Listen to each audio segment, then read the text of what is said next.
Quando a gente fala das origens do capitalismo, normalmente a gente usa como bases teóricas o Karl Marx ou o Michel Foucault, que são homens que estudaram as formas através das quais o sistema se impôs sobre a sociedade e sobre os corpos. Mas existe uma mulher que notou que tinha algo faltando nessas análises, que é precisamente um olhar feminino, um olhar sobre o feminino. E essa mulher é a historiadora italiana Silvia Federici, que passou 30 anos buscando esse olhar do feminino sobre o feminino, um olhar de mulher sobre as mulheres. Ela desenvolveu muitos estudos que ela compilou numa obra chamada Caliban e a Bruxa, um livro que procura conhecer, procura investigar o que aconteceu com as mulheres durante a passagem lenta e gradativa de instalação do capitalismo, e que dá uma ênfase especial à caça às bruxas, como o grande fator responsável por aniquilar toda a participação, toda a resistência, toda a força das mulheres, que até então era comum nas comunidades praticamente de todo o mundo. Caliban e a Bruxa foi publicado pela primeira vez em 2004, mas só chegou a ter uma versão em português 13 anos depois, uma edição feita pela editora Elefante. Nessa obra sobre a transição do feudalismo para o capitalismo, justamente se destaca a presença das mulheres durante esse período. Ou seja, ela representa um contraponto às narrativas predominantes que encaram a história sem observar os efeitos, o impacto dos acontecimentos nas mulheres e as ações que contaram com a participação feminina. Até porque, quando se estuda o período histórico sem observar a história das mulheres, a gente produz um apagamento das mulheres enquanto parte ativa da sociedade. E isso, obviamente, resulta em análises falhas que ignoram momentos cruciais, que ignoram atores e atrizes sociais cruciais.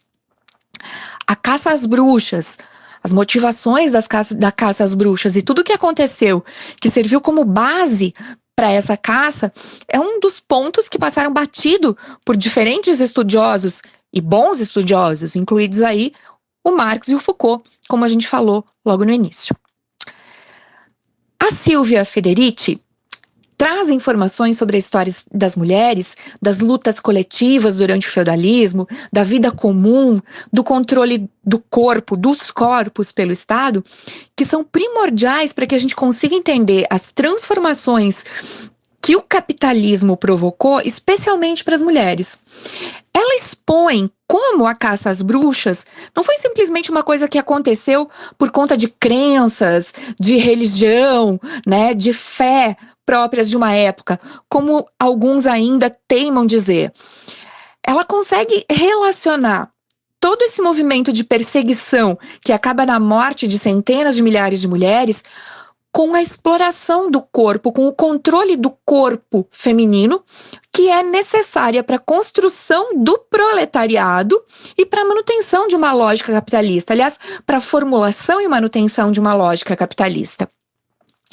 A Federici dá os contornos, né? Ela delineia um panorama do feudalismo muito diferente daquele que a gente ouve até a exaustão na sala de aula, ou dos historiadores, ou até mesmo nas obras artísticas ou literárias.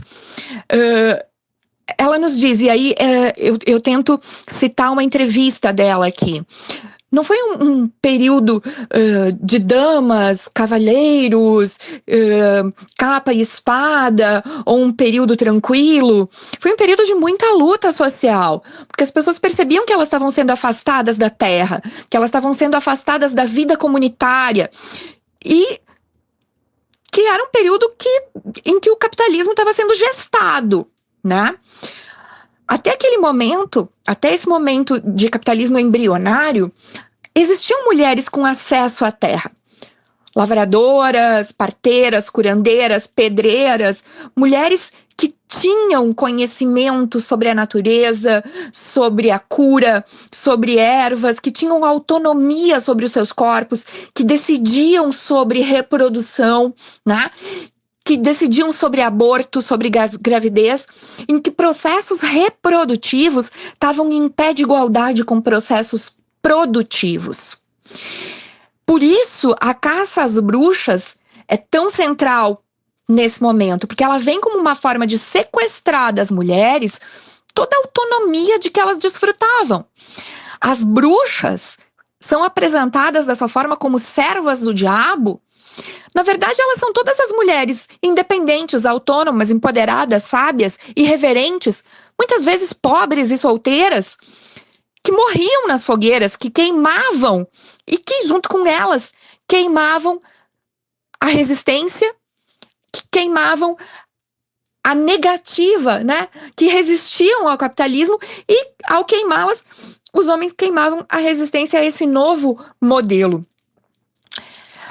A Federici também diz que muito lentamente vai acontecendo uma separação entre as esferas produtiva e reprodutiva, né?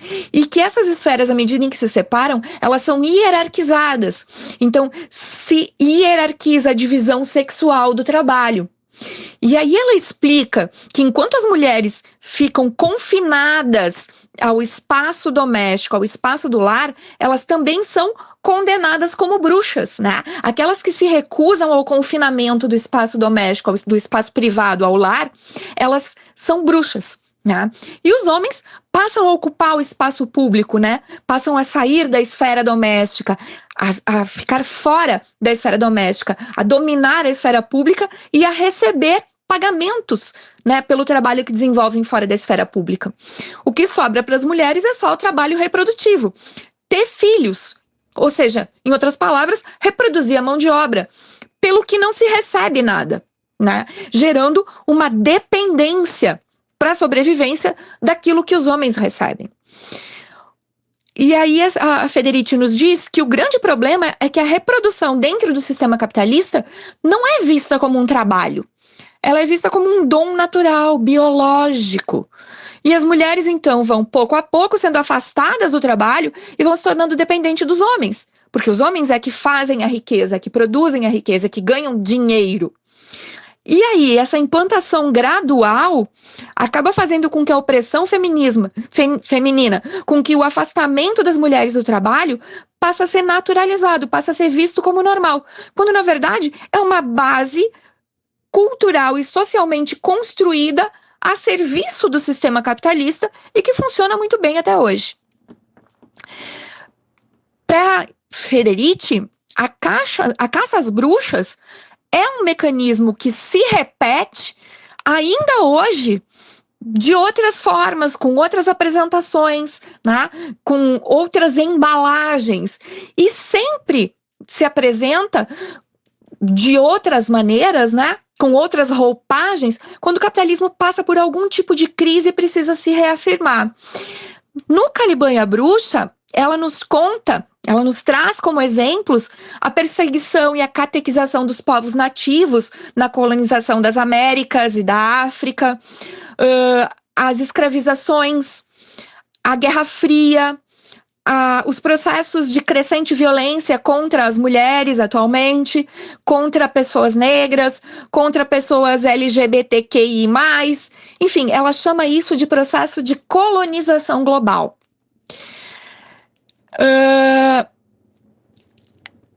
Ela nos diz que demonizar e reprimir as mulheres significava intimidar e reprimir todos os insatisfeitos e os que ousavam se revoltar contra o sistema. Mesmo os homens que haviam sido expropriados, empobrecidos e criminalizados acabavam culpando as bruxas pela sua desgraça e viam no poder que as mulheres tinham ganhado contra as autoridades uma ameaça que poderia se voltar contra eles. Então, mesmo aqueles que já estavam sofrendo as consequências do capitalismo, viam, né, em demonizar as mulheres alguma forma de exercer algum poder, né? Então, o corpo das mulheres que já não podia mais ser controlado por elas mesmas, acabava se tornando um território sob domínio do Estado, sob domínio dos homens. A caça às bruxas, então, cumpre essa tarefa, à custa da vida e da dignidade das mulheres. Espero que a leitura seja interessante, espero que vocês gostem do livro tanto quanto eu gosto. Boa leitura!